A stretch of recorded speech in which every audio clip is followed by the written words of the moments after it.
Hello, everyone, and welcome to the January 27th Committee of the Whole meeting. I'm going to call this meeting to order at 3 p.m. and ask for any declarations of conflict of interest.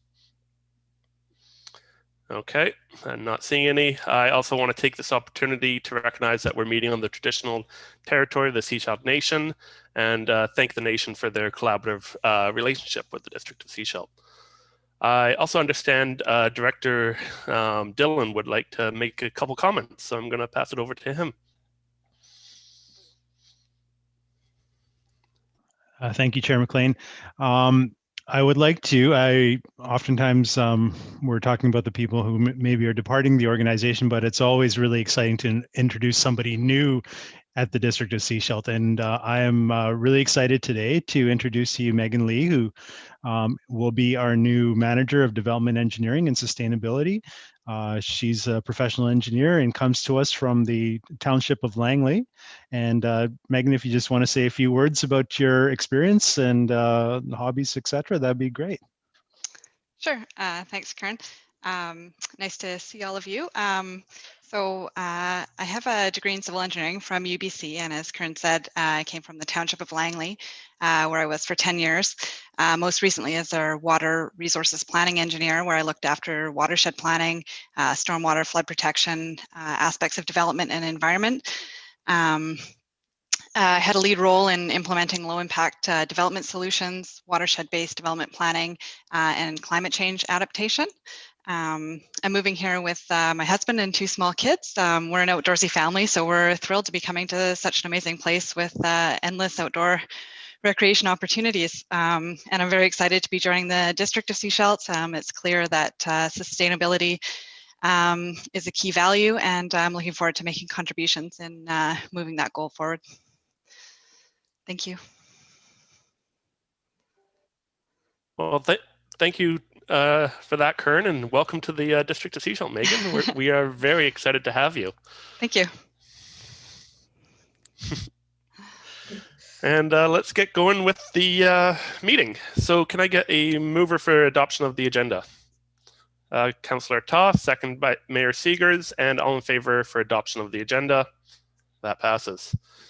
We have no appointments and delegations, no new business. So moving on to 5.1, overview of wastewater system and long-term vision. This is by Director Dillon. And before you get started, can I get a motion to accept the presentation? Moved by Mayor Seegers, seconded by Councillor Toth. All in favor? Perfect. Okay, and over to you, Director Dillon. Thank you, Chair McLean.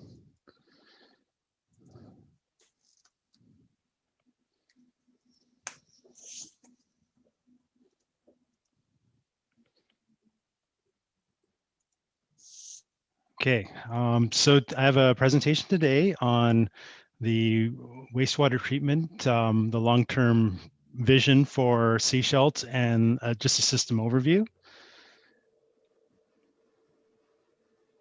So just a brief rejoinder on the regulatory regime for wastewater treatment in British Columbia.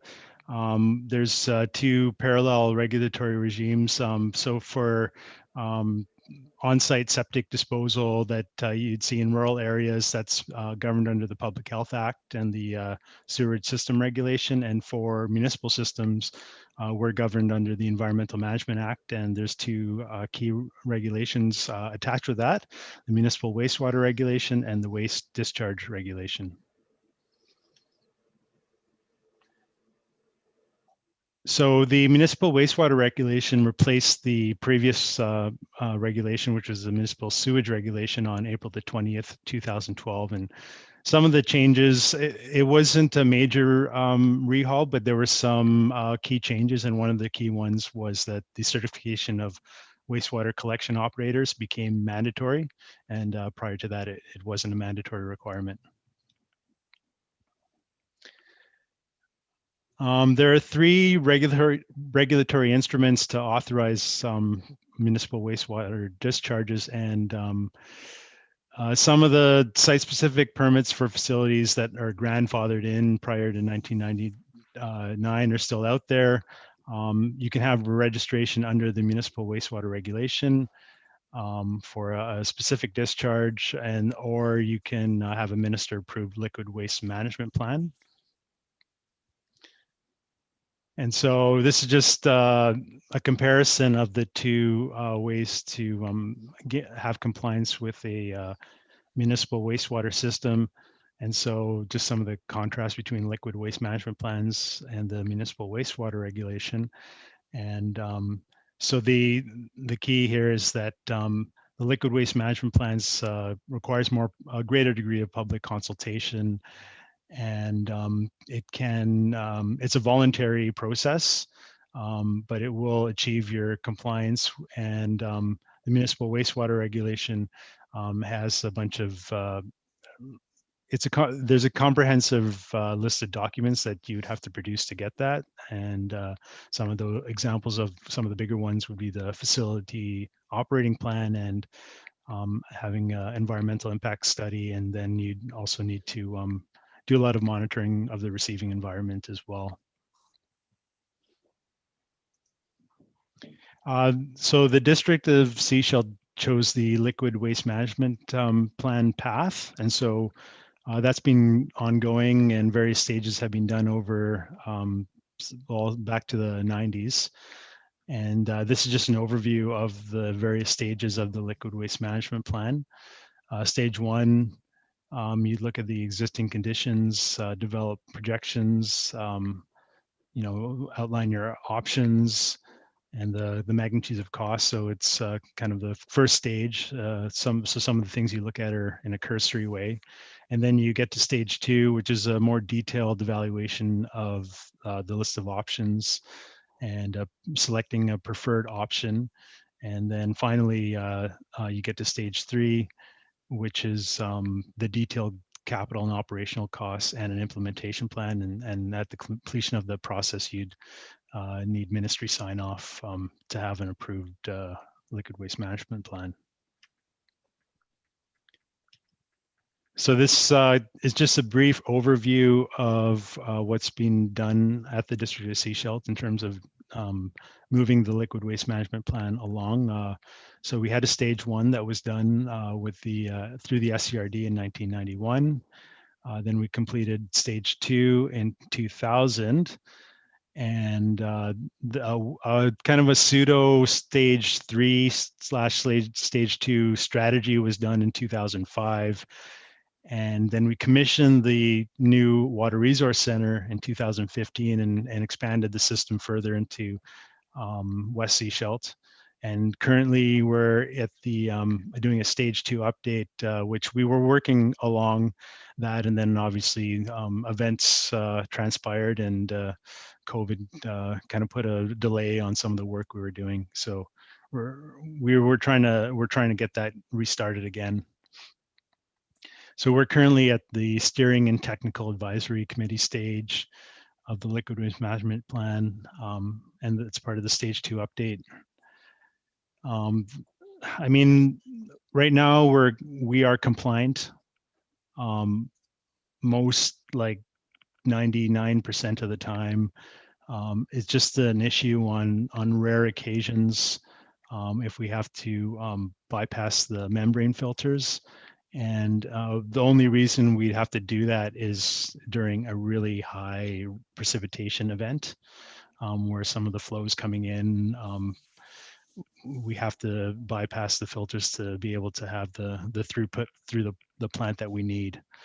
And then there's also one thing that we're looking at now with Megan joining our team is that we'll have to look at if we want to continue along the liquid waste management plan path, or we want to look at maybe just amending our registration under the municipal wastewater regulation.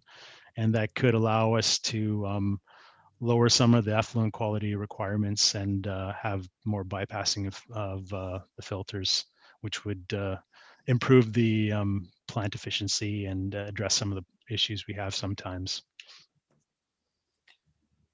So just looking at the wastewater system as a whole, here's a brief summary of our assets. So we have the Dusty Road pretreatment plant that handles septage from all throughout Seashell as well as the outlying regional district areas. We have the entire sewage collection system, which includes around 50 kilometers of underground sanitary sewer, 9 lift stations, 1 sanitary outfall that goes out into Trail Bay, and over 1,000 maintenance holes, formerly called manholes. I think more of a gender neutral term. And then obviously our crown jewel that we have, the Water Resource Center. And so here's a brief overview, just for the visuals and people understand the scale. As you go through these, you'll probably appreciate that we have some of the most scenically situated wastewater infrastructure probably in BC. So this is the Dusty Road Septage Receiving Facility. And it deals with the solid disposal. So estimated cost was 500,000 in that we're looking to invest in that. So the lease on the current site expires in 2031. So we'll have to really think about if we want to continue at that current site. There is some talk about land swap maybe. There's Lehigh does want to look at that property as potentially a quarry site, and so that might there might be some planning done to see if we can relocate and reimagine this facility. It's quite old, and there's some operational issues with it. And doing that, we would have to look at what the site cleanup costs are. So there's a lot of old infrastructure there that would have to be decommissioned and disposed of in the proper environmental way. So obviously that's going to have a price tag attached with that. Yeah, so I don't know if extending the lease is really an option. And then, do we look at the current service level adjustment, the hours that we were receiving septage and when we're processing it, do we look at maybe curtailing some of those as we're dealing with issues with people coming in and wanting to dump at extended hours in the evening. So that's a staffing issue. And then do we actually discontinue the service, which is a bigger question. So these are all big questions that we're going to have to do a lot of work to figure out the answers to and provide sound recommendations back to council on what we in our professional opinions think would be the best, but just some things that need to be thought about going in the future for the Dusty Road facility. A brief overview of our collection system. So that's a map of roughly all our sanitary sewer gravity mains. This is roughly the network as it is now. We have done some, there are some concerns with the collection system. So where there is a lift station at Mackenzie Marina, and there's a pipe in the harbor. So if we were going to replace the lift station and do some work, we would have to do an investigation of that line that's in Seashell Inlet, and the one I'm talking about is the black line shown here.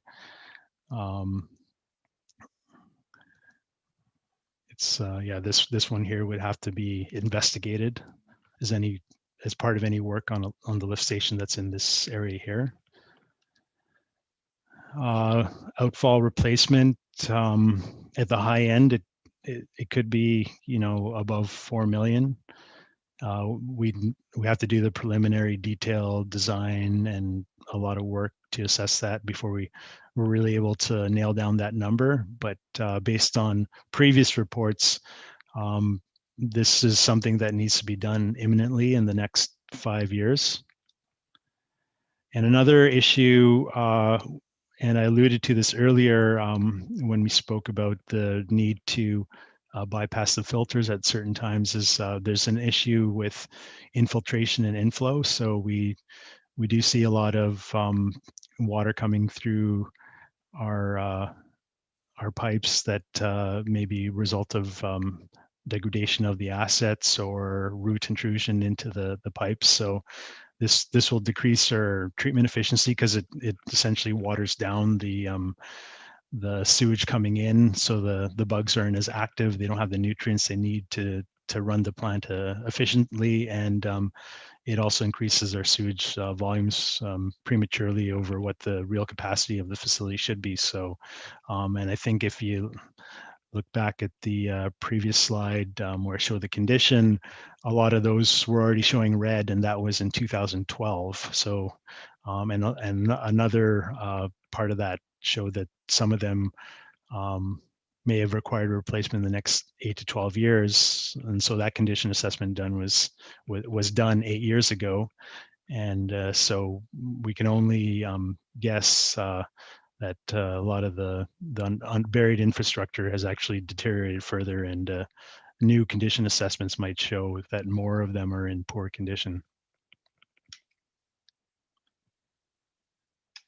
And so this is the 2012 condition assessment that was done that I just spoke about. So as you can see, a large part of the collection system is, was either having useful life of 8 years or less, and a lot of the other stuff was in the 9 to 18 year replacement time frame. And so this was done in 2012.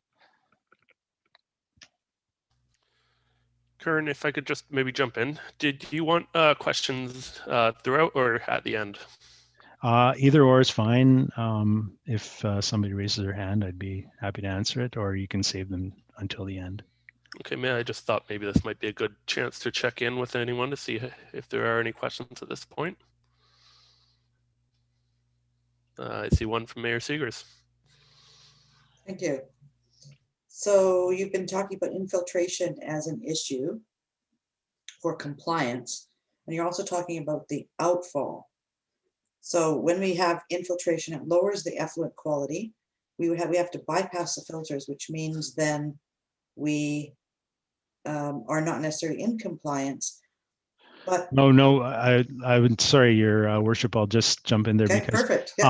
yeah. So what it does is when you're having infiltration and essentially precipitation and clean rainwater into the waste stream, it's diluting the waste stream. And in order for these wastewater treatment plants to work, they need the biological activity and the bacteria in them to break down the waste. So when you're reducing the concentration, it's just less food for those bugs to essentially do their work. So that's the issue there. And then in terms of a sheer volume amount, it creates a lot more volume for the plant. And I have Christine with me today, and she can probably attest to that. Do you want to add anything about what you've been seeing after, say, a big rain event at the plant in terms of how it's impacting volumes and efficiencies?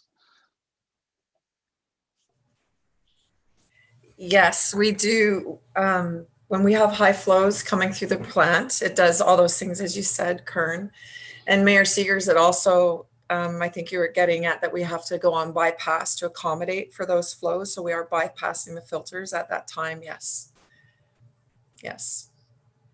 So a couple of things. I know that there was in the past a belief that some of the infiltration was coming on Trail Avenue from some of the work that had been done there. Was that something that was addressed during the road works that we did here? Because I know we also did works on maintenance. What do you call them? Maintenance holes. Maintenance holes. Okay. Okay. Perfect. Was that something we looked at during that? I'm not sure if that occurred, and sorry, go ahead, Kern. Yeah, no problem. Yes, Your Worship, if the condition of the sanitary lines and trail based on this 2012 map that I have here, it's probably in a poor to fair condition. So there would have been infiltration coming into the sanitary sewer along trail. Now that it has been replaced, that will address any infiltration coming along that line. But as you can see from the map, there's a lot more Mhm. to the collection system than just one street. So, as we replace that sanitary sewer, there's others that are, falling into disrepair, the conditions worsening. So it's really until we can, start looking at 20% or a larger percentage that we've dealt with, we likely won't see a significant improvement. But when I get into the slides further, there are some strategies that can be done to renew the buried infrastructure and reduce the amount of infiltration and inflow that comes to the plant. Right. I guess I'm wondering if once trail is done, will we be able to tell if that has actually made a difference? If that was one of the major places where we had infrastructure infiltration or not. I mean, I know we're not complete yet. There's still some work to be done. So we are deploying monitoring devices in our sanitary collection system. And one of the things you'll see in future studies that we will be doing, and thanks for Megan joining us, is we're going to start moving on a monitoring and modeling program of the entire collection system. So that monitoring program should be able to give us some idea of improvements, but it's only as good as what the baseline data is, and we haven't really gone in to see what we have in terms of baseline data. You have to be able to, in order to measure improvement, you have to have a baseline to measure it to. So definitely something that we're going to do more of, and we have some of that instrumentation in place. We installed a few monitoring devices actually as part of the trail works that are happening now. So one final question, and then I'll let you go on. We have our outfall. We know that our outfall needs some work done to it. We're also looking at the standard that we treat to. My understanding is that the length of the outfall also will be impacted should we change the level of treatment that we have, because it has to, if we reduce the standard, we have to actually go out further for disbursement. So is that going to be part of the conversation and the costing, et cetera, as you go forward? Yeah, Christine, I'll probably defer to you on the initial answer, but I'll have some follow up after your account. What we have to go by right now is the environmental impact study that was performed by Urban Systems, and I believe it was in 2014, Mayor Seegers. And it'll be a process that we'll have to initiate at first, and then not only is it the level of contaminants that loading into the bay, it's a few other things involved with that as well. So the one being the total flow that we have coming out. So I think it's just something that would have to be reviewed as we move forward. Okay, thank you. I think the key is that you're trying to achieve a ultimate discharge target, and within a plan to do that, whether it requires an extension of the outfall will come out of that planning work. So, I mean, it's not necessarily a done deal that we would have to extend it necessarily. It's just we have to go through the process and see what the output is of the process. Right. Thank you. Okay, any other questions before we let Kern go on?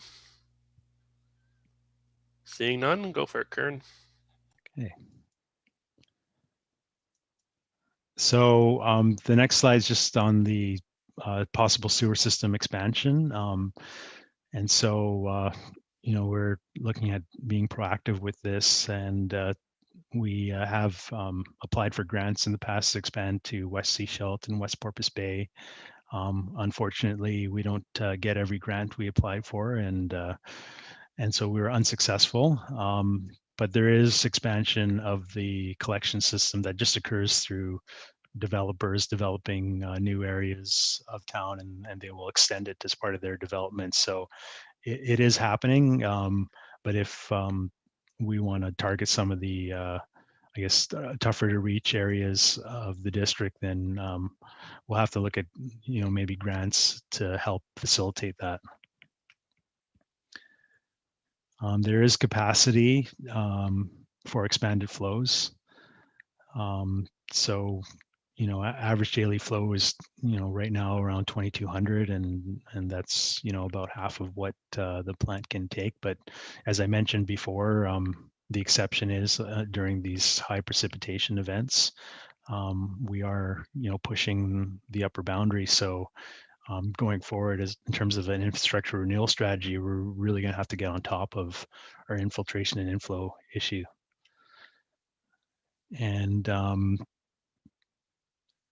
there's definitely a lot more users we can hook up to the system. We have, around half of the potential users hooked up to the system that could be. So there's room to expand for sure. Just going through lift stations again. I mean, we have some of the most scenic wastewater infrastructure in BC, if not Canada. This is the Wakefield lift station. I just saw a question from Councillor Scott, so maybe I'll pass it to him before you go too far. When you talk about adding or needing more users added to the system, say we add another 1,000 users to the system, will that increase the amount of times that we have to bypass due to infiltration? Well, I think, and I'll go through this in subsequent slides that are coming up, is that to do any expansion, we have to do what's called a facility master plan. So as part of us bringing in new users, we have to see how that impacts the plant, and whether we need to bypass more often, or whether we can expand the facility, or whether we can actually address it through looking at our inflows and addressing some of that. So that's my perspective on it. But Christine, looked like you were going to add something, so feel free to jump in. Thank you, Kern. You just hit it at that last moment, was to look at our inflow and our infiltration, because those increases have a huge impact. And you can imagine, even if 1,000 homes come online and they add 200, say 300 cubic meters per day, we have to look at what our increases are in response to wet weather, and then how that's impacted. So it really plays a key role here, is to decrease our inflow and infiltration. It's a big piece of the puzzle. Right. So the system was originally designed at, I think, 4,000 cubic meters a day, and we were doing about 2,200. Yes, but I've mentioned in the past, Councillor Scott, that we had our highest flow in January of last year, January 31st, and we had a total cubic meter flow with inflow at 3,900 cubic meters per day. Right, our base flow is still around that at 2,200 cubic meters per day. So that was a significant increase coming into the plant during that time. And that was due to inflow? Inflow and infiltration, yes. There was, a little bit maybe from Dusty Road with the surface area up there, but we had the valve closed. So yes, I would say mostly because of inflow and infiltration. But it was a huge rain day in that 24-hour period as well. Okay, thank you. You're welcome. Okay, so just with the lift stations, there's some of them are getting, onto the age where they'll require replacement as well. So Wakefield which is the one I just showed you, that's right by the beach. So that one is slated for replacement, and we've estimated the cost of that will be just under 900,000. But we've applied for a grant, and so hopefully the grant will offset the cost for the district. Norwest Bay Lift Station is estimated at 600,000 to replace that facility. Mackenzie, about $1 million. And like the above lift stations are going to be in the current 5-year capital plan. So these are all coming up in the next 5 years. Maintenance holes. So we have several needing replacement, and they're about 20,000 to 40,000 a pop. So this is your typical maintenance hole. That's how they should look. And this is how some of ours look. So this one's from Trail.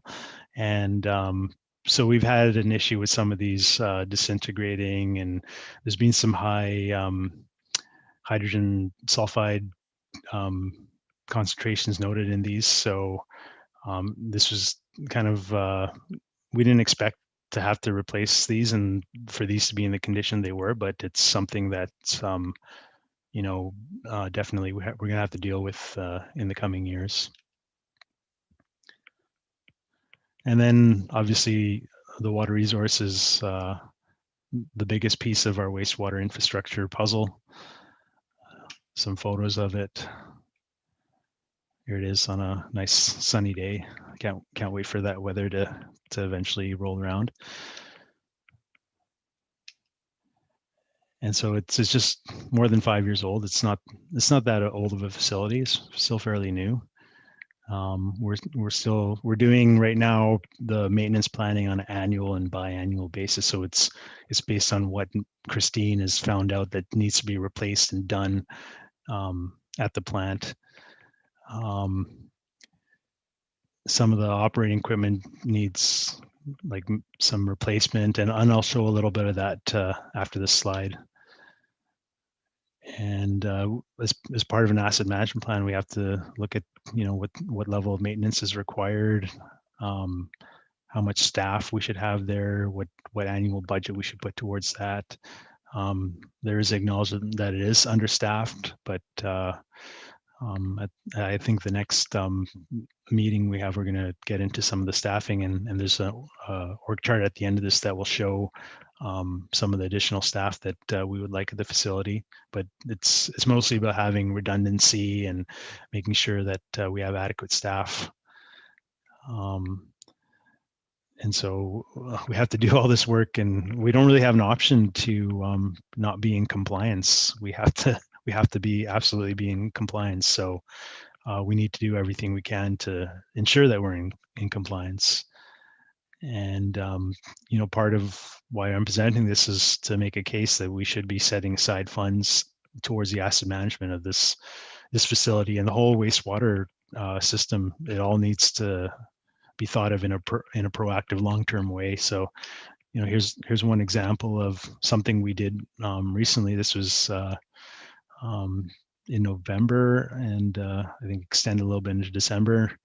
So these are fed batch reactors. This is where the bugs do their thing. This is where they break down the waste that comes in, and these units where I'm pointing down here, they aerate the waste that comes in to create an environment that the bacteria can do their job efficiently and break down the waste. And what ends up happening as you run them is they foul up, as you can see in this photo. So we have to go in there and replace many of them. Christine, how many of these are in each one of the batch reactors? Do you know roughly? There's 610 in each one, and we have to replace them in all 3 of the FBRs that have been in use for the last 5 years.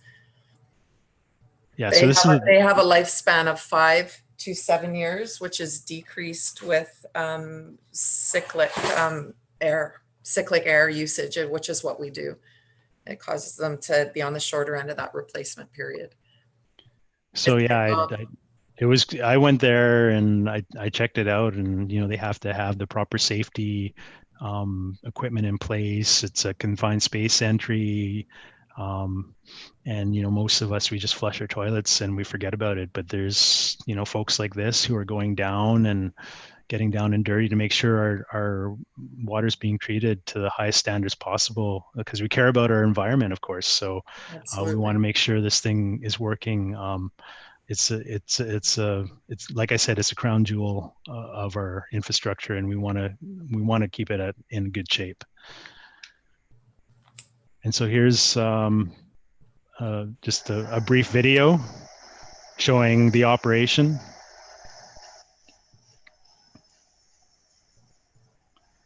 And so that's the replacement. And you can see that this is a H2S monitor that he's wearing constantly. And I mean, Christine was there. She was suited up in there doing the work herself. Do you have any other recollections from this work? It's a really big job. It was a big job for us to pull off on our own, but it was really difficult and expensive, projected at being expensive if we had contractors do it. And with the support of Orca, our safety consultants, he had faith in us that we could do this. And so we had to start with a plan first for a rescue plan, because we're not trained to generally go in and perform our own confined space entry rescue, which means that usually when we're in confined spaces, we're attached to a self-retracting lifeline, so that on a winch, that if anybody gets in any trouble, we can just pull them up right away. So this was different in that we were unattached and we were in the space. So we went through training for a rescue plan. We had our one of the consultants from Orca that was also providing that part of the team for a rescue leader. And we just had it be assembly, kind of like an assembly line.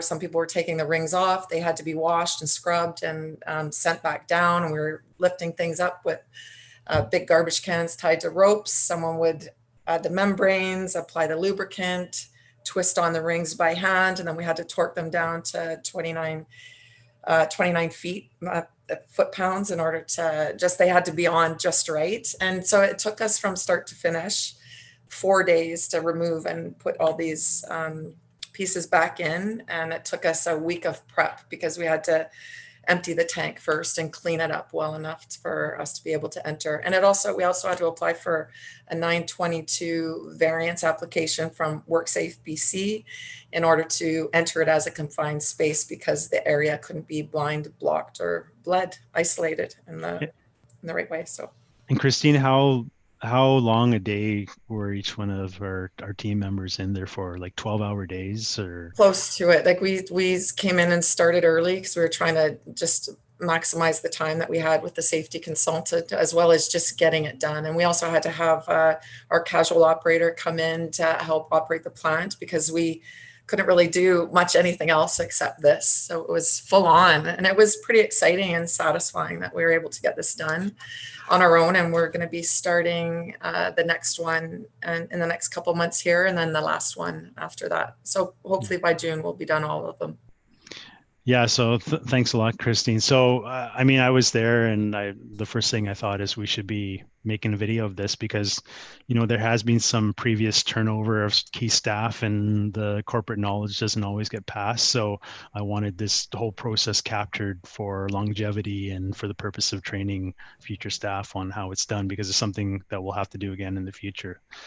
So that's just one kind of illustration of the type of work that happens there, and how we care about the Water Resource Center, and we want to make sure that it's the best it can be.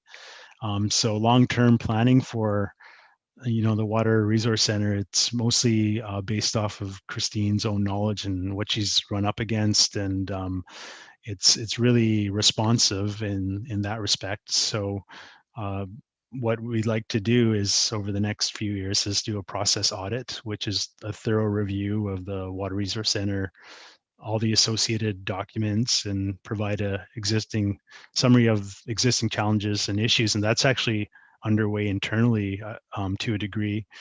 With Megan joining us, she's compiled all the reports, and she's looking at each one of them and getting all the recommendations. And so there's work being done there.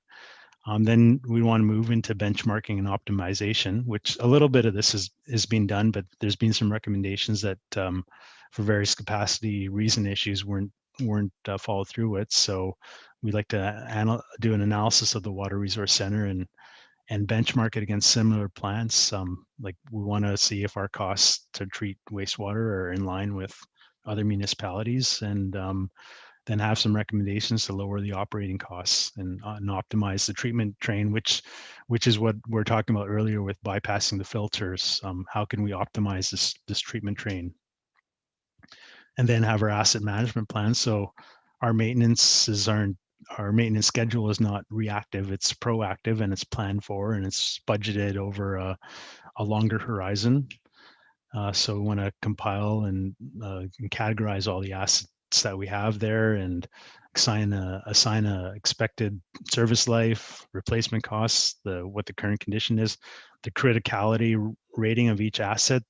How, if this one asset goes down in that water resource center, how critical is it to the functioning of the facility? And then identify the asset renewal timing and to inform our sanitary service costs. And if we have to make adjustment to sanitary rates, then the asset management plan is going to inform that. And then the last step would be the facility master plan, which is Councillor Scott identified this as like how are we going to adjust do we have to build this further so we can deal with a higher volume of flows, or what do we do long term? So that would be to review historical flows and load data and prepare flow and load projections for 20 years and assess the future expansion of the facility through to 2040. So we have it budgeted for, and we have a plan in place to fund that if we do need to expand the facility. And so how we plan on rolling this out would be, we're at 2021 doing the process audit, and by the end of the year, we want to have the process audit done and the benchmarking optimization also completed. And then we would move in the subsequent year to the asset management plan, and we're applying for funding through FCM's municipal asset management program to fund some of these studies that we need to do. And then finally, we'd like to, by 2024, have a facility master plan in place. And so, are there any questions on this? I think this is probably a good time to pause. If not, I've got a few slides on asset management. Okay, I will keep on going. So asset management, it just supports informed decision making, balancing costs, managing risks, and delivering performance. So it's like a stool with 3 legs, and if you take out one of the legs, the stool isn't stable. So we have to have these things in place to make informed decisions. And so this is a hypothetical scenario that just illustrates the asset management concept to most people. Is you have an asset and its condition, under normal circumstances will deteriorate to requiring a replacement, and then you have to spend a large sum amount, in this case 60 million, to replace it, and then you do it again. Whereas the asset management philosophy says if you do infrastructure renewals at critical points in a asset's life cycle, you can maintain a certain level of service and condition for that asset and spend less than letting them go deteriorate to total failure. And so this is basically a broad outline of the various stages of developing an asset management program.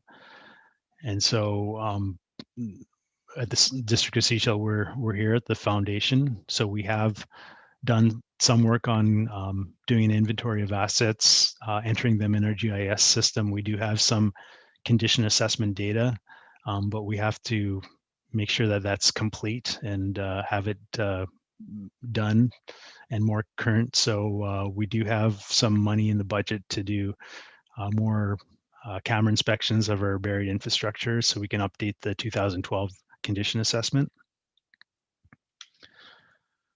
And so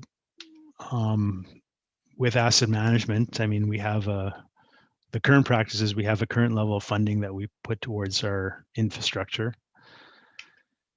And there's funding that you would need to replace it at the end of the service life. So the gap between the two is the sustainability gap. And so in order to have more sustainable infrastructure, there's 2 strategies you can use to get to that sustainability sweet spot that you want. So one of the strategies would be cost containment, one example of that is relining your buried infrastructure with cured in place concrete and this will deal with a lot of your infiltration and inflow issues.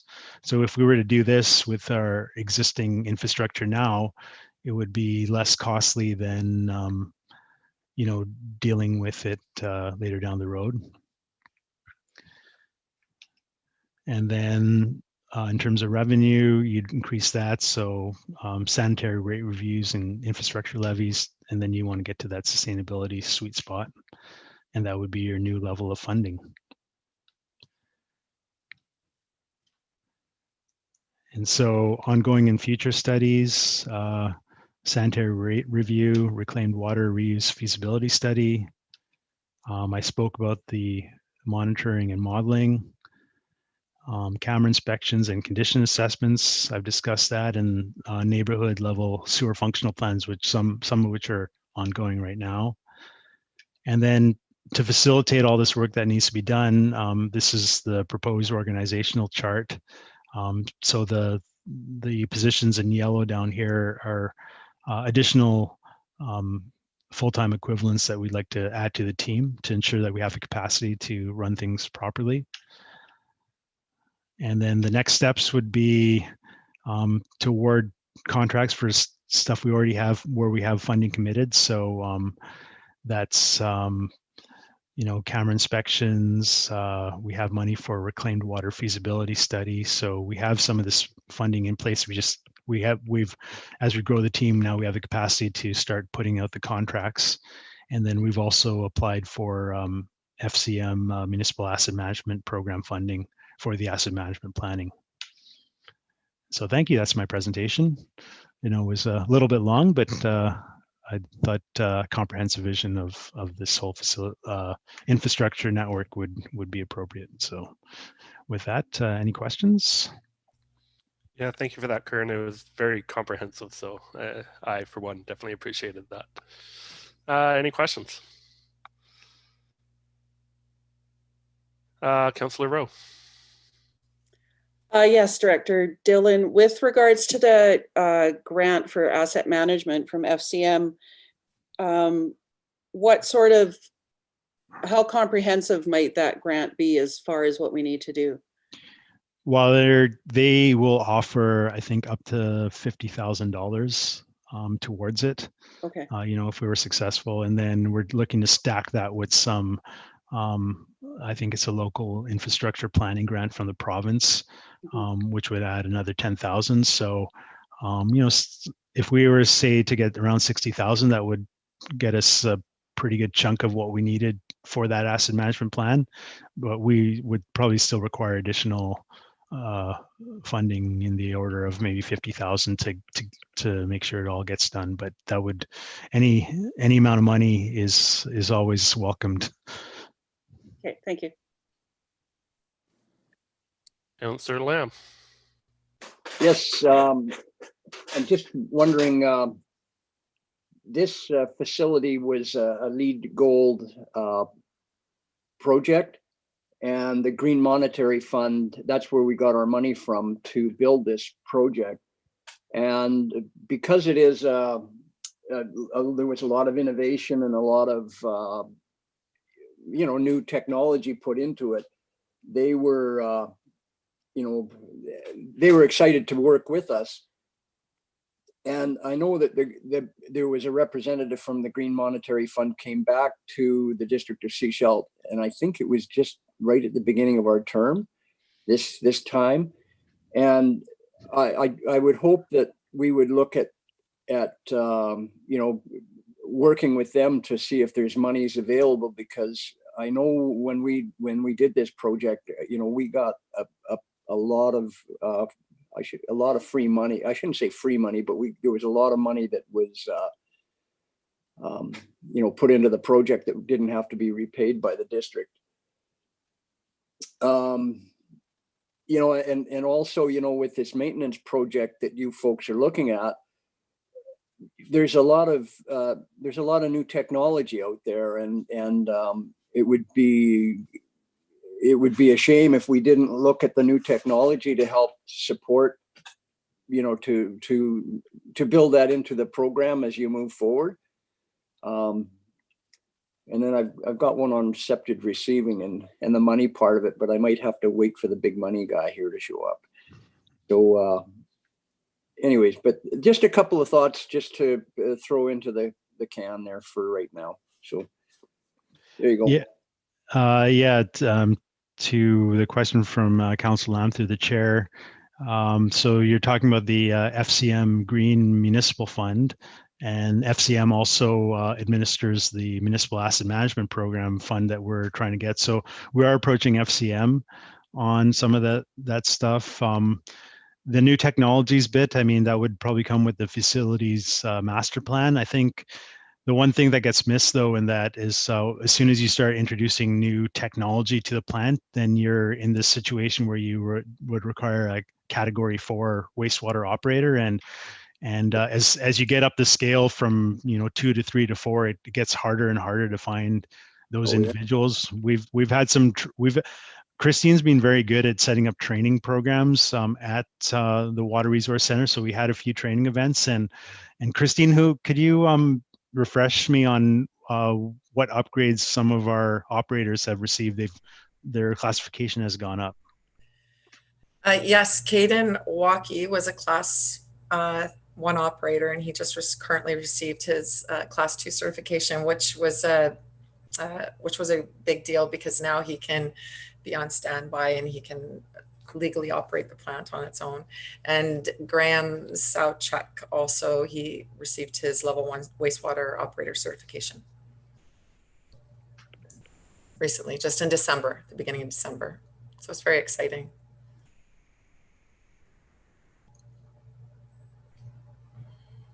Okay, Mayor Stiggers. Thank you. I have to say it's refreshing to have you, who's been here a short period of time, come forward and present a comprehensive picture. And I mean, I recognize that, you're deferring to Christine for some of the particulars because, you haven't been here that long and she's the operator. But it's really refreshing to have an overall look at the state, a general view of the state of the whole sewer system. We haven't had that for a long time. Yes, Your Worship, thank you for that comment. And I mean, I'm having Christine. I probably could fumble through some of the questions, but I don't want to steal her thunder. She's a critical component to this, and I want to make sure she's engaged. And she's just starting to get her head wrapped around the whole thing. And so, I'm just trying to make her happy so she sticks around for a while. And then with Megan coming on board, she's, when we did the interview, one of the main reasons she cited for joining Sea Shelter is that we had this wonderful facility that really spoke to her and her interest in sustainability. So I think this is an exciting time, and we really, like I said, it's a crown jewel of our infrastructure, and we want to make sure that it's kept to that standard. So yeah, I appreciate that, and the journey's just starting. Ever. Yeah, we look forward to taking it with you. Yeah, right on. All right, did we have any other questions? Councillor Scott. So if we walk back to when this facility was built, it likely would have come with its own form of asset management plan, correct? Not necessarily. I mean, in an ideal world, yes, you would be thinking about all these things like in terms of a long-term vision, but it's quite often that the asset management will come after. I mean, there's probably a lot of facilities out there that don't have them at all or in a very reactive mode. So I think the other thing that shouldn't be missed is I think it's going to be a prerequisite to getting grant funding that you have comprehensive asset management plans in place. So the dollars will probably flow to those communities who have good planning and asset management in place rather than the ones that do not, right? Because the government always wants to reward good behavior and not the opposite. So yeah, and I think in an ideal world there was, but some of this stuff is it's just through experience too. So for us to do it maybe 5 years into the plant, we've learned some, like, there's always little kinks and quirks in every new facility that you find out later. So I think us doing it now would probably be fine if we can just get it going and get the support from council that we need to get going on this. We have the people in place, so that's the first. And that's fair. So when we look at items coming forward in budgetary and these filters that need replacing, aerators or whatever, I mean, it really comes down to an ongoing maintenance schedule of the facility is really where it ties into the asset management, correct? Yeah, that's correct. Like if we go through the asset management plan, what we want to get to a point is we want to get to a point where we have identified we need X amount of dollars to put towards the infrastructure renewal at that plant every year. And then because we have a comprehensive plan, council would trust staff to make sound decisions based on the asset management plan on which things need to be changed out. So that we're not going into the weeds with, showing you photos of, a new pump on a generator or whatever it is. The decision making can be more at a high level at that point. Right. No, it makes sense. I mean, if you distill it down for the public, it's like buying a new car. You get a maintenance schedule with the car, and there's going to be deviations from that that you have to adjust for your maintenance schedule. Ideally, the way I envision it, and I think we're aligned in this, is that we get this plan in place, and then it's not coming back to council for requests and leaving it to council to meddle in what the maintenance of this facility is. We just let it run and allow you guys under the asset management plan to run it effectively and cost efficiently. Yeah, that's definitely where we're hoping to get to. So, it's been done 2 years, 4 years ago. Okay. Is there any other questions?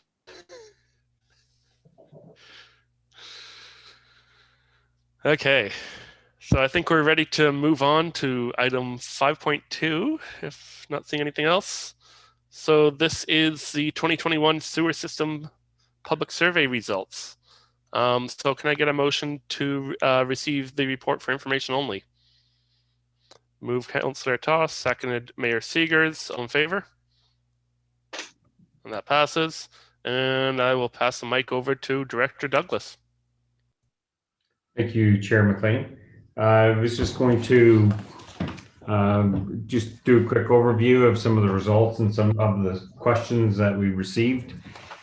So we went out and put out several questions kind of leading into different directions with regards to sewer.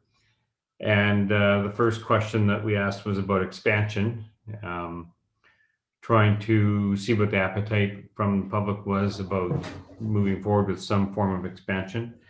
And so it was interesting to see that just over 50% of the people said that they would contribute something towards expansion.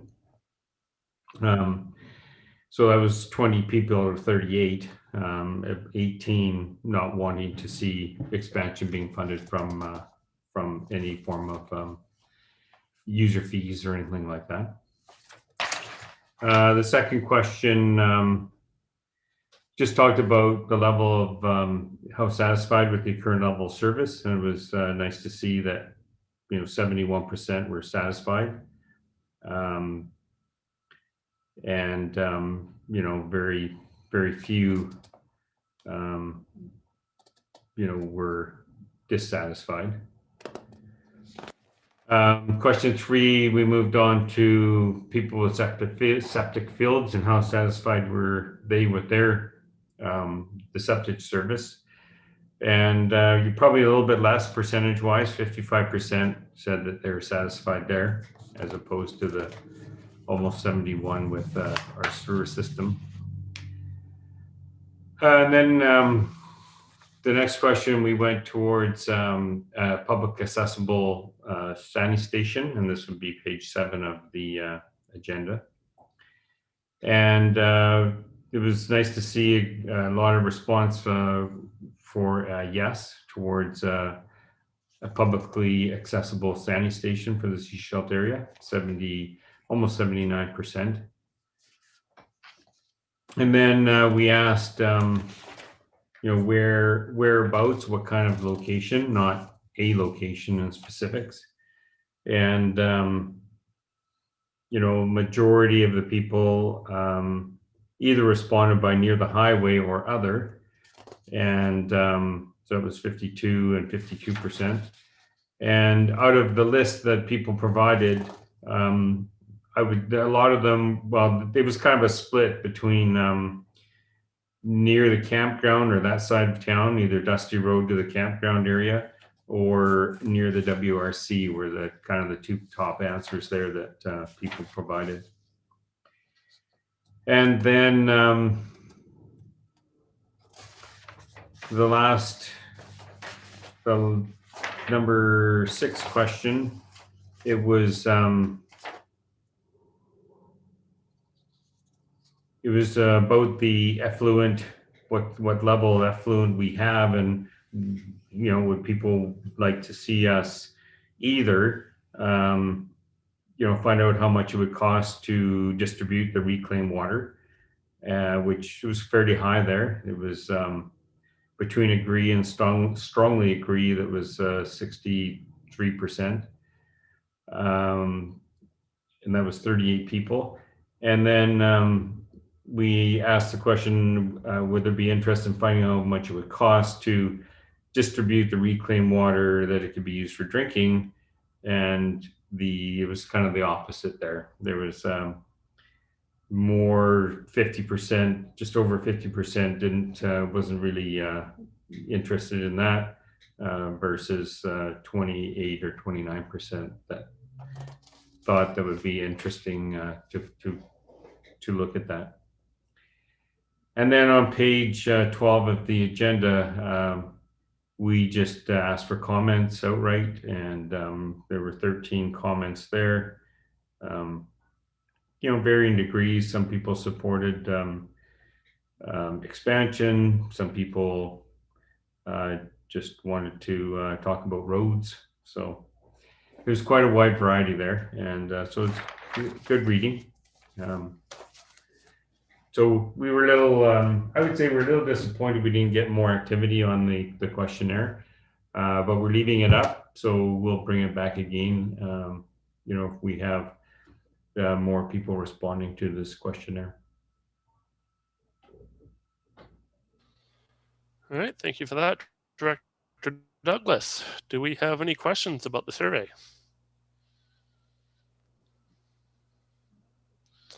Or any little comment, if no one else does. So I'll jump in. A couple of the first questions were regarding sewer expansion. So just looking over our budget, I don't believe there's anything in the next 5 years that we have planned for sewer expansion. These would be projects like where we expanded to Wakefield, to the Fairway Avenue, the Harbor Way, by the arena in the last year. So I don't believe we have plans for expansion in the next 5 years at this point. Most of it, I believe, be led by development rather than expanding into already developed areas. Is that correct, Director Douglas or Director Dillon? Yes, I would say that's correct. Okay, so there is this appetite for expansion, but I think right now, especially after hearing the presentation from Director Dillon, that our focus needs to be on maintenance of the system. Any expansion we do is going to be led by development and funded by development. But for now, I think it's appropriate that our focus is maintaining the system and getting it up to a state where we can maintain our assets in a sustainable manner. The other aspect that comes into this is we would continually look at the grant opportunities and see if something fit there for potential expansion. I was just going to add to that and say, like, there are some mechanisms to expand municipal sewer services to different areas. And one of them could be a citizen-initiated local area service. So that's where a bunch of citizens get together and they want it. And so we would cost out the project, figure out what the commensurate tax increases would be, and do a local area service for a neighborhood. But it would have to be something that a bunch of people in a specific community would come together and say, we're willing to pay through our taxes to have this done. So there is that mechanism available, but it's not one we're actively exploring right now. I think that's interesting, Director Dillon, about the local area service. I think we've heard a lot of conversations about people in Davis Bay and Selma Park interested in hooking up to sewer. And of course, the discussion regarding an extension into that area is still ongoing. So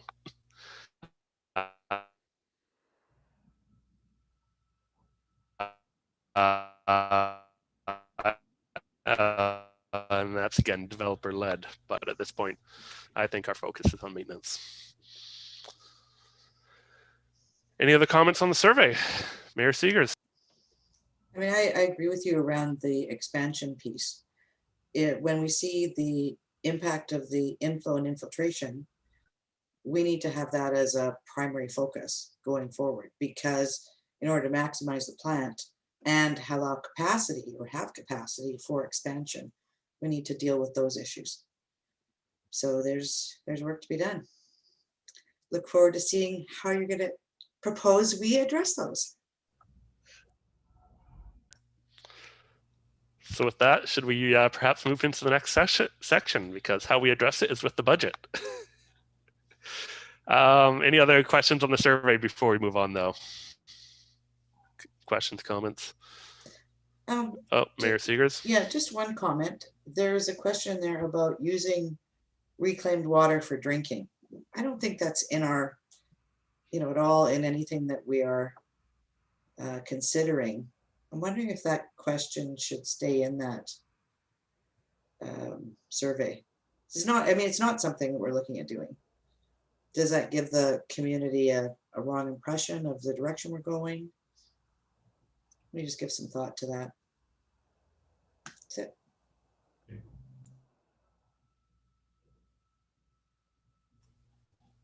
All right, let's move on to item 5.3, sewer fund operating and capital budget deliberations.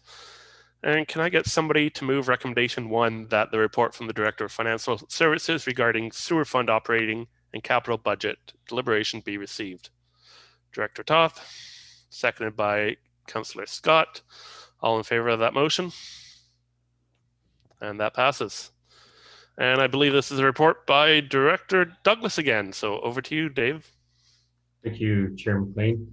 I'm going to turn my video off because I'm having some internet issues or slowing issues. So I'm going to share my screen as well. So.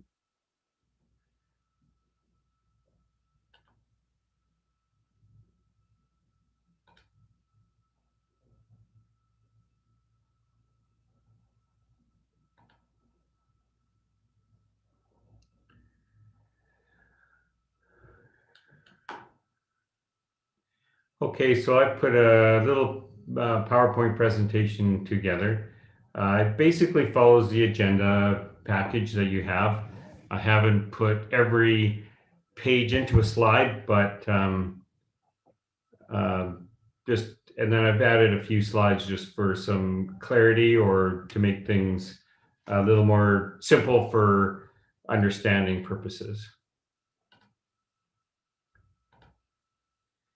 So on page 15 of your agenda, you would have this this sheet, which is a look at the sewer operating fund before any items have been put in.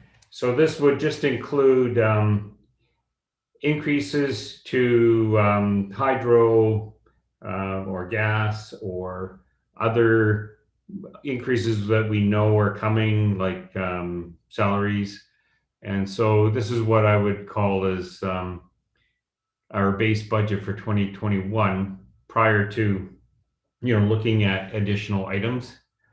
And, we're using last year's revenue plus what we would say new construction, revenue from new construction in here. And then our expenses, of course, and then items that we call other items are, like principal payments, amortization, and transfers to reserves. So as it stands, without any additions to the budget, you're looking at a $449,000 surplus, or available for capital, or available for one-time costs. So it's that as you see as we go through, there will be a number of items we're going to discuss, and it will slowly erode that number down a bit. So this is a slide that's not in your package. I've just put it together to instead of looking at it from a real detailed perspective, just hone it down a little bit. So revenues just over 4 million, expenses, debt, and transfers, other non-budgetary items. Other non-operating budget items, and then we add back the depreciation to get to a number of that we have available as cash for available to be spent in either on capital or one-time items. So this is a list of our new items that we are looking to add to the operating base budget. And included in the package is a description of each one of these through a request form. And you can see there's a mixture here of ongoing and one-time items. And there'll be another slide coming up that'll separate them all. So the total on this page is 298,300.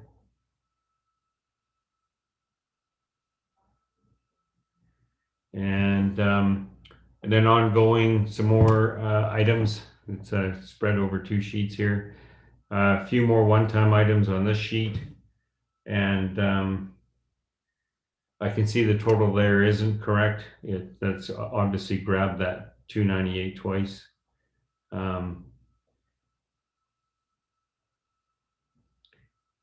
Now this page here is just splitting the one-time only and the ongoing costs, and I've spread it out over 5 years. So that would be the way it'd be included in our 5-year financial plan. I don't know if you want to go through each one of them or just use this as a summary. There's S13 is actually an ongoing item. It's 3,800 in the first year and then 300 a year after that. So I'll correct that for the next go around here. You'll see that there are items here that are, specifically would be funded from user fees. And then there's a few items that would be covered by septage revenues. So we would, we will be splitting those out as we go forward here. Then the one-time items that we've listed. Obviously, if they go in this year's budget, they would be coming out for next year's budget.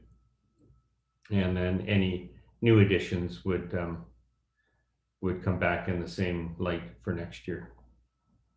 Are there any questions at this point?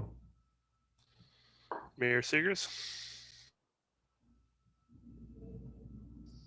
Thank you. If you go back to the first page, sorry, I have to get back into so where you're looking at your actual overall budget. what I noticed in there, sorry, and I know I've got all the requests in here. Hold on, let me get back to it in my actual agenda. Okay, on this page, we have a sewer fund. So we've got revenues coming in up top. Yes. Then we go down below. We have it split out by collection, connection, treatment, septage receiving, dusty road, etc. I know that one of the conversations we've been looking at over the last couple of years is splitting out sewer and septage, because we want to ensure that those who use the septage facility are actually paying for septage, and we don't have sewer users paying for septage. But so in this income statement, I guess it would be, it shows it doesn't have the revenue split out or the costs for septage. Like we can't see, are the septage users actually paying for the service they're being provided with? And then if we go down to, now to get back to the other page that you just had up with those, I'm just going to get there because I noticed one of them here.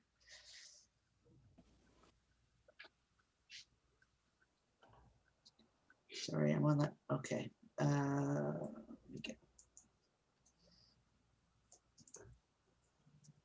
Okay, so on that, look on that page, number S7, for example.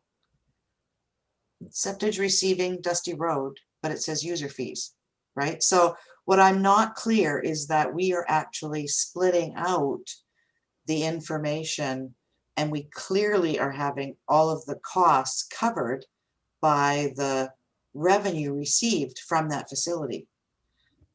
And where this will really become important is when we start looking at, what do we do going forward? Do we continue to operate this service? Do we not operate this service? What about the costs for implementation? What about staffing? We're talking about requiring staffing. Are those costs being split out accurately? So how do we take this whole area and ensure that we're very clear to the community, very clear to the users about what they're paying for, where the revenue is coming from, and where it's being spent? So from an accounting perspective, we can have it all in one fund, and we can show that. I have a slide a little further along that I've broken it all out. Thank you for pointing out S7. Mm-hmm. That actually is being funded from septage revenues, not from user fees. Mm-hmm. No way.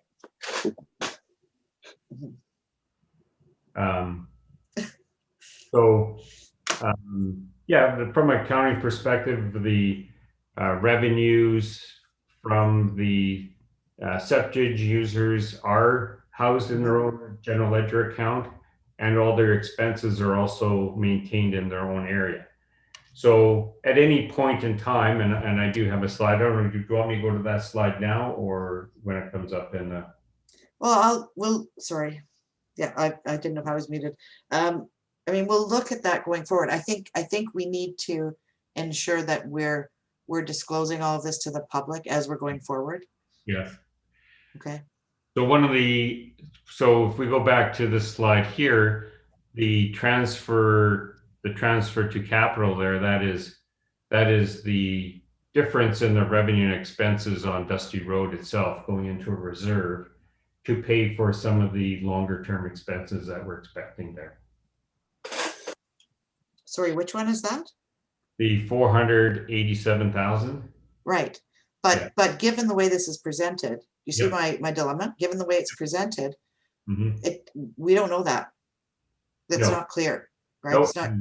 Like I said, maybe I should go to my slide here. It's quite a way.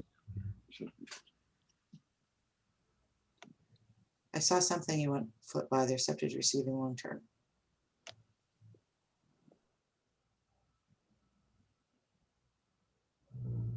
There we go. Okay, so that's the sheet there.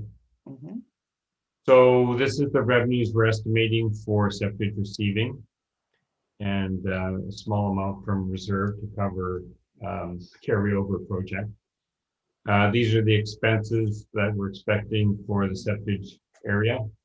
The difference gets transferred to a reserve to capture expenses like, dealing with the solids that we need to dispose of, dealing with, site cleanup down the road, dealing with digging out the solids.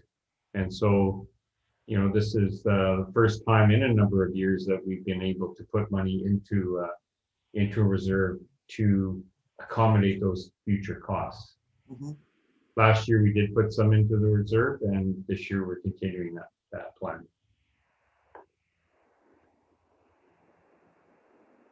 Okay. I think what I would prefer is to actually have two separate, what do you call them? Well, I mean,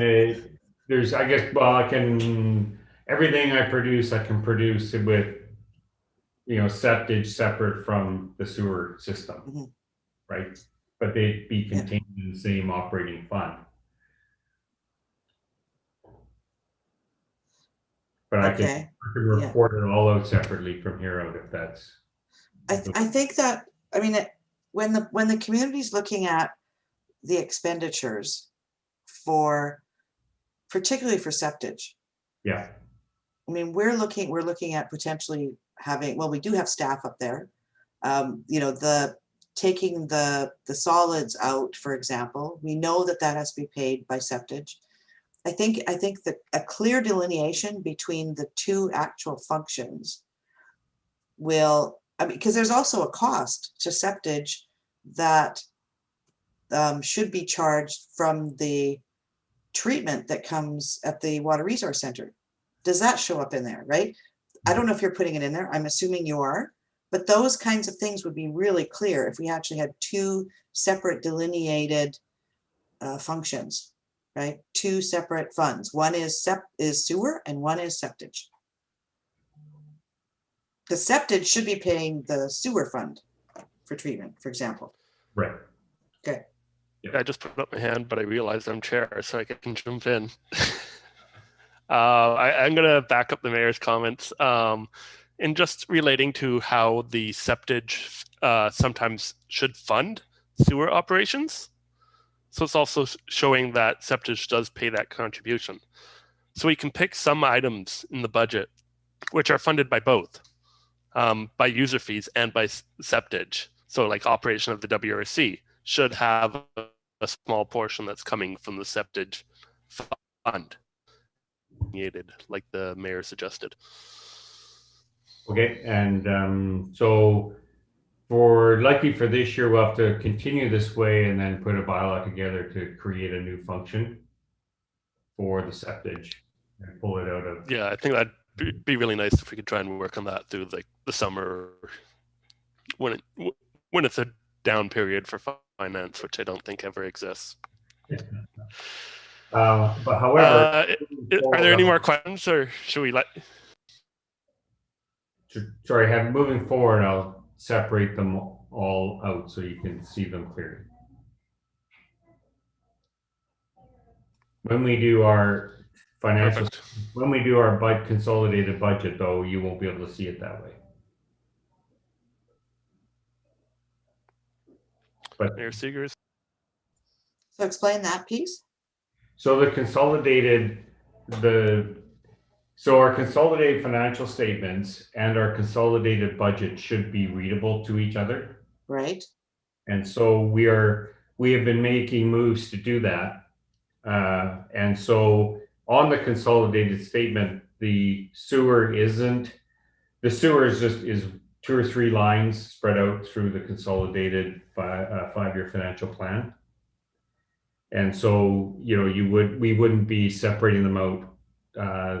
We wouldn't be separating septage and sewage on that 5-year financial plan. If it's a separate fund, though, would that not be separated out?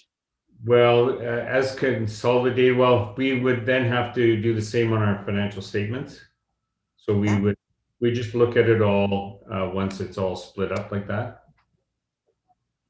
Okay. Okay, we will watch for that. Yeah. But that would be, like I said, next. Thank you. I'm just wondering, for process-wise, it may be good to get something written down as a motion, just to direct staff to undertake this work in drafting the bylaw. But I have the wording in my head. I think we're looking to direct staff to come back and identify for us how we can move forward with separating sewer and septage inside the financial system and in reporting to the community. And then they can figure out how that can happen and come back to us. And I'll make that motion. Okay, so is that a motion? Are we all clear on the Yes. motion? Okay. I have a seconder, so I'm going to call it to a vote. All in favor?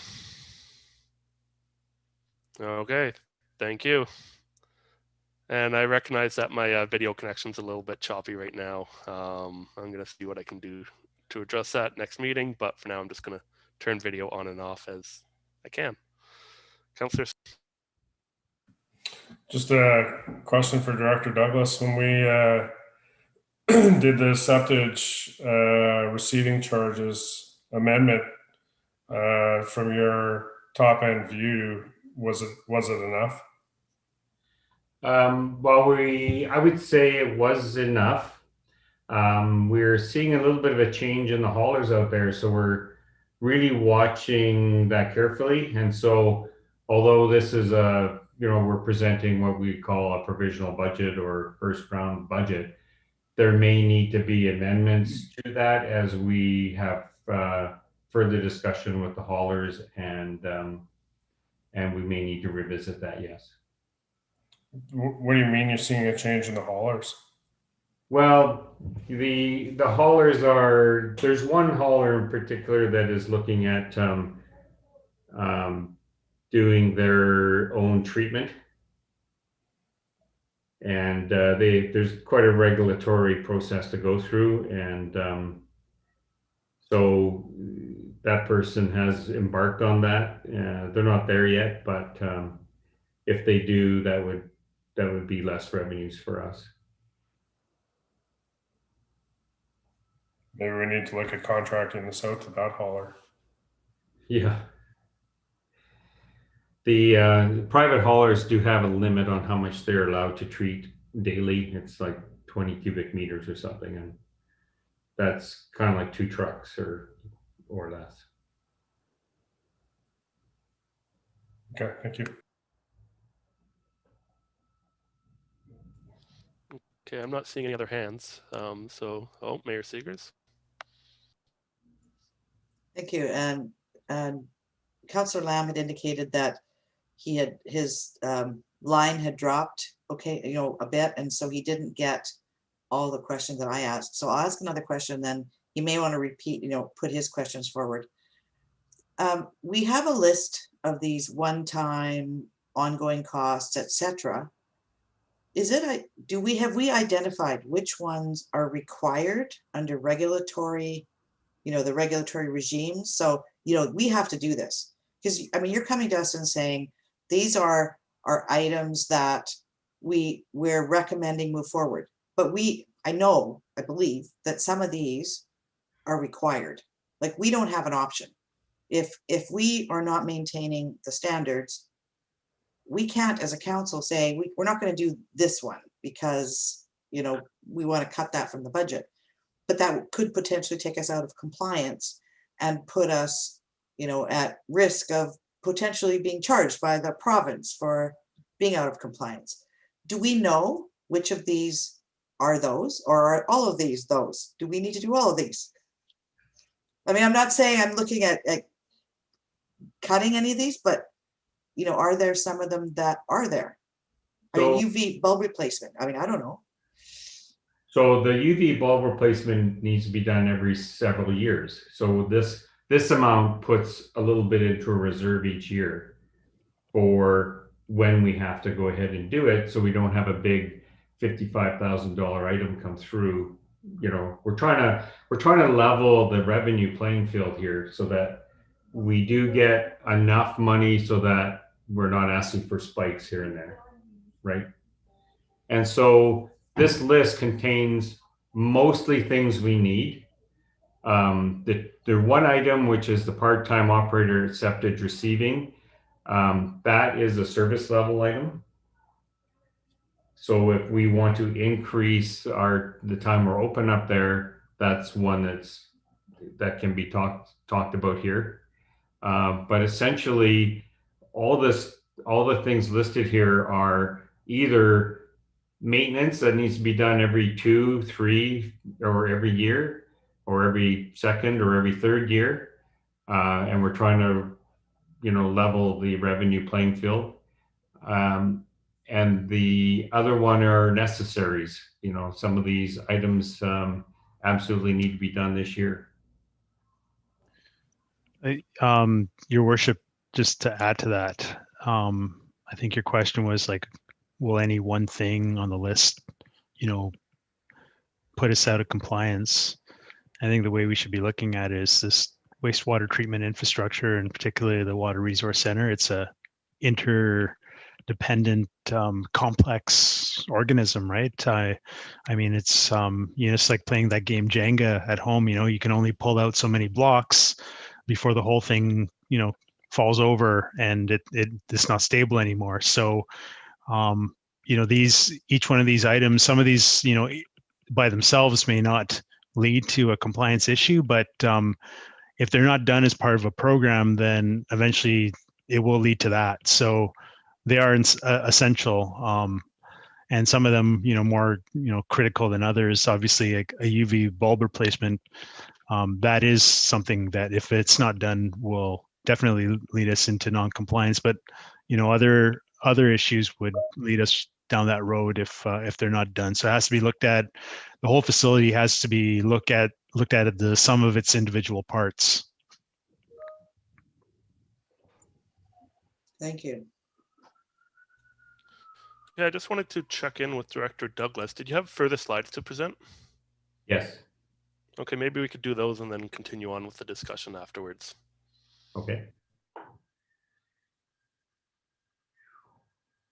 So this next slide is page 42 of your agenda. And they're basically, once again, the financials. The one on the left is showing what the financials would look like if we included all the new ongoing costs only. And if you remember a minute ago, the number at the bottom was 400 and something thousand. And if we added all the new ongoing costs into the budget, the amount left over would be $200,000 to go towards capital and other one-time costs. I like to just, in the middle of my page, there's an $8,000 that doesn't show on your page, and that's a transfer to reserve. So if you want to pencil that onto your page, that needs to be there to have this balanced properly. So all we've done here is just added the ongoing costs to take a look and see what it would look like at the end of adding all the one-time costs. So the financial on the right side is where we've added all the one-time costs are in, including the ongoing costs and any carryover maintenance items that weren't completed in 2020 are now in that side. And so that financial shows that with the current level of revenue and adding those expenses in, it drops the amount available for capital down to $144,092. So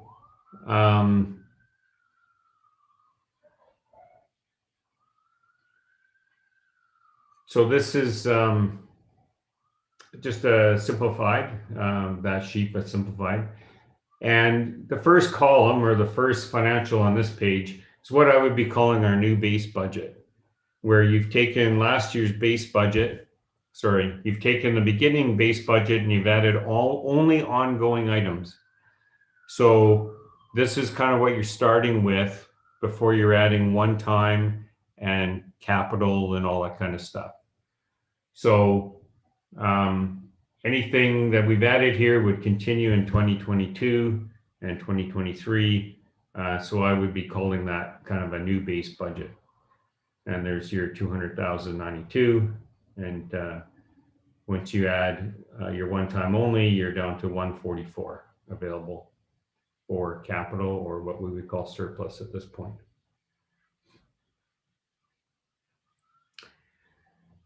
So this is a list of the capital for the 5 years. You included in the package is a description of each of the capital items and through the request form. And in going through, there's a few carryover items that we're going to be continuing from this year to next year. But as for new items, we're looking at a chemical storage building for the Water Resource Center. And it's being recommended that being borrowed from MFA. Ultrafiltration unit replacement for $250,000. That would be sewer user fees. Septage disposal, $500,000. That would be from the septage reserve. Spare pumps for $10,000. That would be sewer users fees. Septage closure plans. That would also come from the septage revenue or reserve. Sorry. Lift station telemetry or working towards SCADA. That would also come from sewer user fees. I didn't get the new wording from Kern there, so I've got manhole replacements, but that would be maintenance hole replacements. And these ones are we found on I believe Mermaid Street that are failing as bad as the other ones on trail. And then just sewer outfall, some consultation this year, and then into design for next year. So 20 grand this year, 200 next year.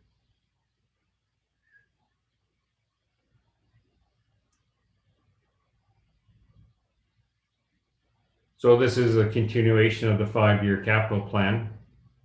And I'm just going to go down to the funding, which is the yellow section at the bottom, and talk a little bit about that. And as you can see here, we're looking at needing or requiring 587 to be the last line or the second last line in the yellow area. Funding from sewer user fees at 587. And going back up to this slide here, currently we'd only have 144 without an increase to revenues. Further to that, we'd be utilizing some reserves, which there aren't a lot. I have a slide on that coming up. Septage reserve, 650,000. MFA financing, 350. Grants and contributions, 638. And development cost charges, 425,000. And as you look outwards, especially on the sewer user fees, you can see that $500,000 is standard going outward for the next number of years. So, you know, if we're able to do an increase this year, we're hoping that the increases would stabilize a little bit more going forward. Okay, I think I saw a question from Mayor Seegers.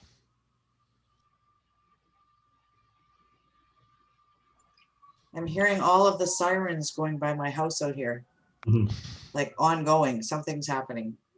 Okay, I noticed on here under projects, this is on the previous page, partway down, got additional membrane filters, I've got roof replacement, dusty road building. And the funding source is sewer user fees. Okay, sewer capital reserve. Yeah. It That should be septage reserve, that should would it be not? septage. That would be septage fees. Right. Yes.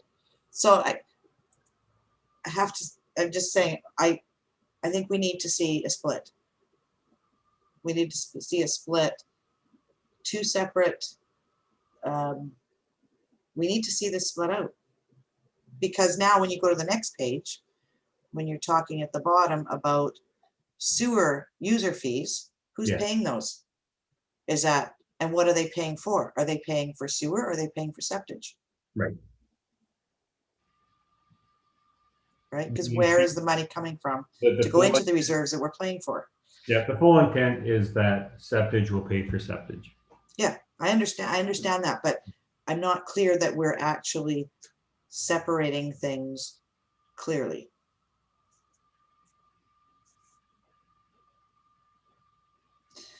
Another one I had a question about was the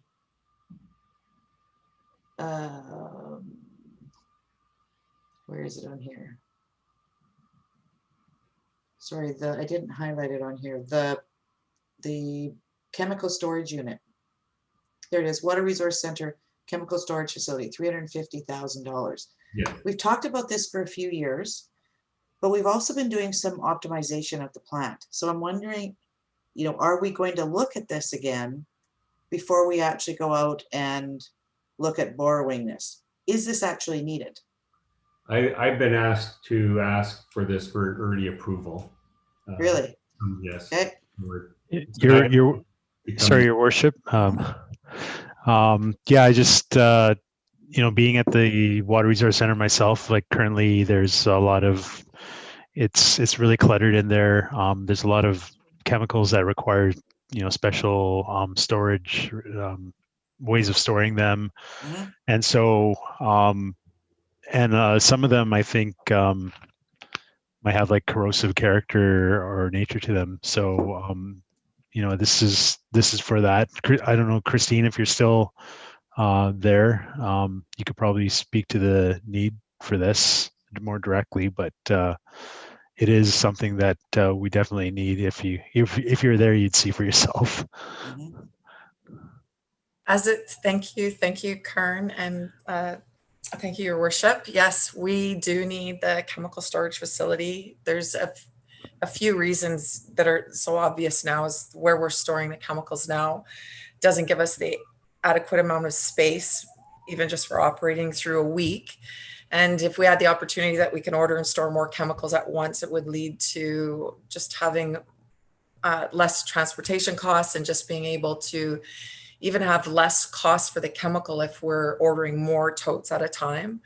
We also have to be able to store empty totes for pickup, it might just seem like it's not such a big deal with 1 or 2 totes, but it is. And just as we go forward and begin to evaluate the needs of the plant as far as the spare equipment, and we need to be able to have our workshop to store all those things, and we're cramped.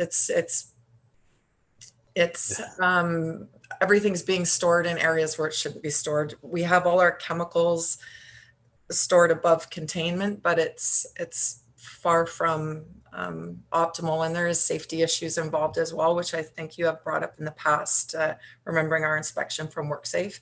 And yes, we are asking for early budget approval for this. It's very important. Okay, thank you. Any other questions? And Dave, did you have any more slides? A few more slides, yes. Okay, let's keep on going then. Okay, so this is just a snapshot looking at the 1 year by itself rather than having all 5 years up there. It's just more of a summary for easier review. So this is so now this financial here is adding in all the capital, adding in all the financials. Sorry, all the funding sources for that capital, and then applying an approximate increase to cover those the capital items. And I'll go to my next slide. But, you know, once again, this is just the same, but just simplified a little bit, less lines to look at. You know, the revenues here we're estimating to grow, it's $476,000 to make this work if we were to add the capital and the one-time and the ongoing costs in. So we would need to increase at 476. A 10% increase is 207,000. So this works out to 23%. Just a review here of where the user fees would go, or what they would look like if we were to apply that 23% to user fees to cover the items that we've been talking about. So residential go from 494 to 607, senior apartments from 304 to 374, and commercial rate 1,000 to 1,280. This slide we looked at a few minutes ago. This pertains to the septage receiving area. And right now we're estimating 710 from revenues, expenses 298, and then transfer to reserve for future works of 431.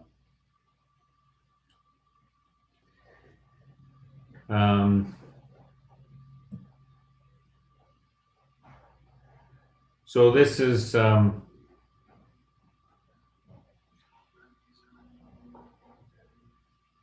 2021. Okay, so this is just a list of the capital funding that we would be looking at. It's the same that's in that yellow bottom that we reviewed a minute ago. This is just a summary of the reserves that we have that would be play out within the sewer operating fund. We have the sewer surplus, we have sewer capital reserve, we have the septage reserve, sewer DCCs at $2.3 million, and gas tax revenue, of which we can use for sewer items. We've been using mostly for roads and in the general operating fund, but this money is here that could be used for some of the projects down the road. So this would be my last slide. The sewer operating fund is underfunded from a revenue perspective. Well, there's no money being transferred to reserve other than for the septage area. Nothing in the sewer area. There are necessary works that need to be completed in 2021. The last budget sheet proposes a 23% sewer user fee increase, which is equal to what we were showing last year with the longer range planning. 2.8 million in capital, and looking at the addition of 2 part-time staff. And that's my last slide. All right, thank you, Director Douglas. Do we have questions?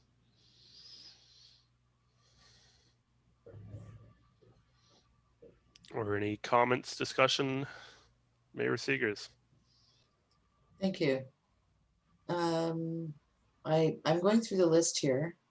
I know we talked about the fact that infiltration and inflow, that's the other word, are a big component that we need to get a handle on.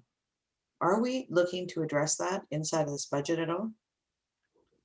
I believe, I'm just looking for the item. I thought there was something about using cameras or something in our, yeah, but I can't seem to find it. We've also put a line in here for inflow and infiltration starting in 2022. Small amount, but it would be an annual amount, whatever we do.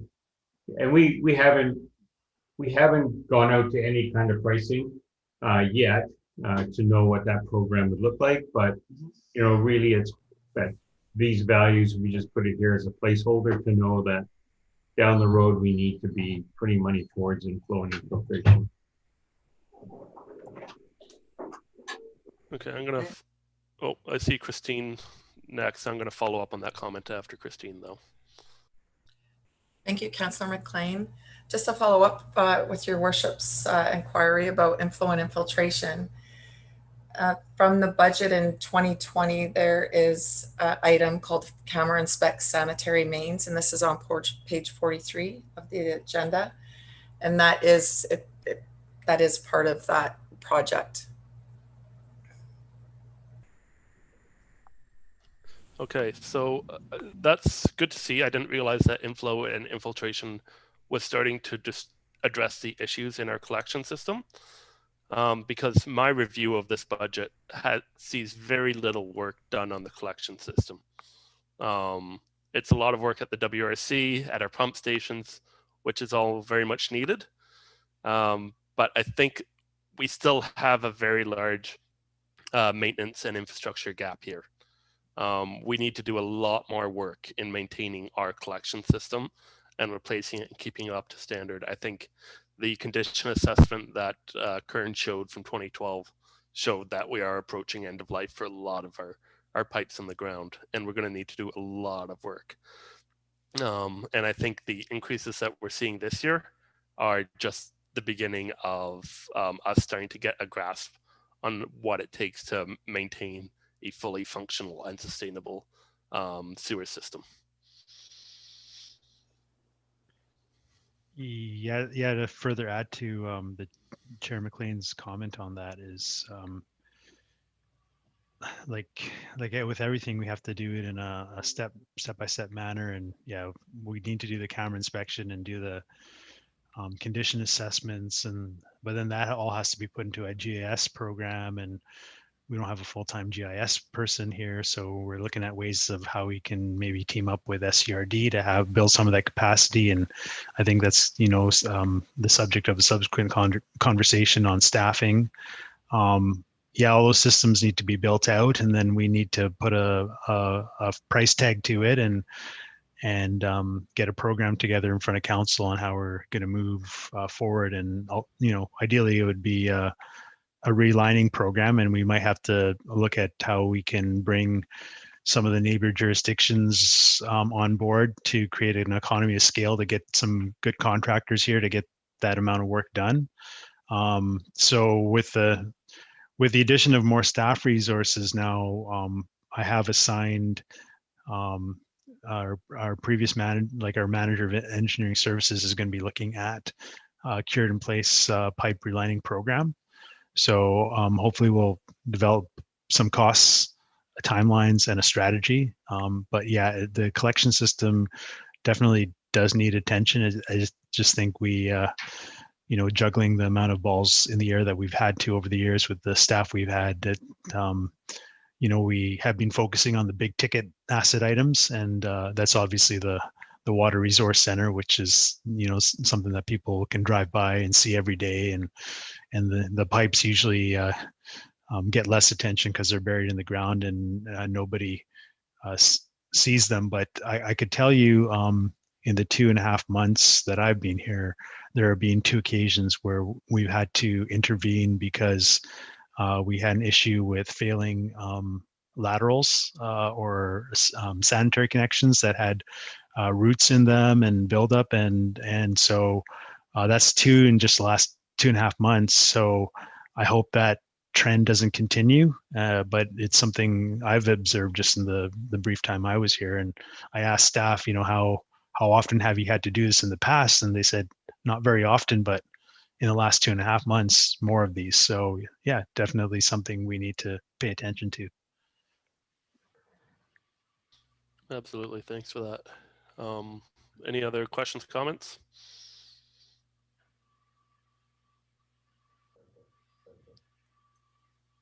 Looks like we're all done. Yeah, I'm not seeing anything. Mayor Seegers, there we go. Thank you. Next steps with this. So I know we're going to do some community consultation or whatever. So how do you see this? How do you see this moving forward at this point? Well, I mean, we have, well, I guess right now we're looking at doing, including the one-time items, the ongoing items, and the capital into the budget, and recommending a lift of revenues of 23% to cover those. So from my perspective, I would need to know where do we want to go from here, from a financial perspective. And I think we are taking this out to the public to give us some feedback, right? I mean, I think, Kern and you have done a really good job of laying out the picture. Like, where are we? We don't know the total state of our assets. We don't know that. We do know that we haven't been paying enough attention to them and that we need to do that. So I think that's what this points out to the community. I don't know if we're ready to actually approve anything at this point, but I think we need to hear back from the community as well. So we are planning a meeting coming up, a 1-hour meeting. We'll probably do a short presentation on that, and then come back to council with some information. And then I would just like to know, is there any other information that council would like, or any other presentation with regards to the sewer operating funds? I just want to tag on to a comment that the mayor made, is that it's not just we haven't been looking at close enough of our asset management, we haven't been funding it enough. We assume it's in the ground, we don't need to worry about it, and that's not true. And that's what we're starting to see in this budget, and we'll continue to see. So to answer Director Douglas's question, I'm pretty happy at this point. Very comprehensive presentation. Concerns with anything that's been brought forward so far in the sewer operating budget. Anyone else want to chime in?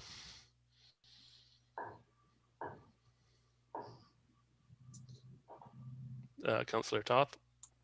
Thank you, Chair. Yeah, this is all stuff that makes a lot of sense. And, yeah, when I look, there are things that I just don't know. And I wonder if we can put it off a year or what have you. But ultimately, I don't know the plant. I don't know the WRC. I don't know our collection systems. We do have a good set of staff in place looking after these things. If these are the things that they tell us they need, it's not one of the, it's not like we're looking to build a new park somewhere. There's not a lot of options here for, trimming or cutting or deferring. This is all stuff that's got to get done.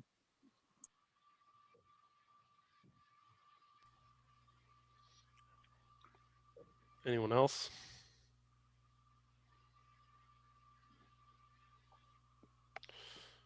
All right, so hopefully to Director Douglas and staff, that provides some sense of the direction that council is heading towards. Obviously, this isn't a done conversation, but I think at this point, what I'm hearing is it looks good so far. Okay. Thank you. And after our public meeting that we have, then we'll come back with a little summary and hopefully move forward with this in mind, what we presented today in mind with in the 5-year master plan. Perfect. Can I get a motion to adjourn the meeting? Mayor Seegers moved, seconded Councillor Scott. All in favor?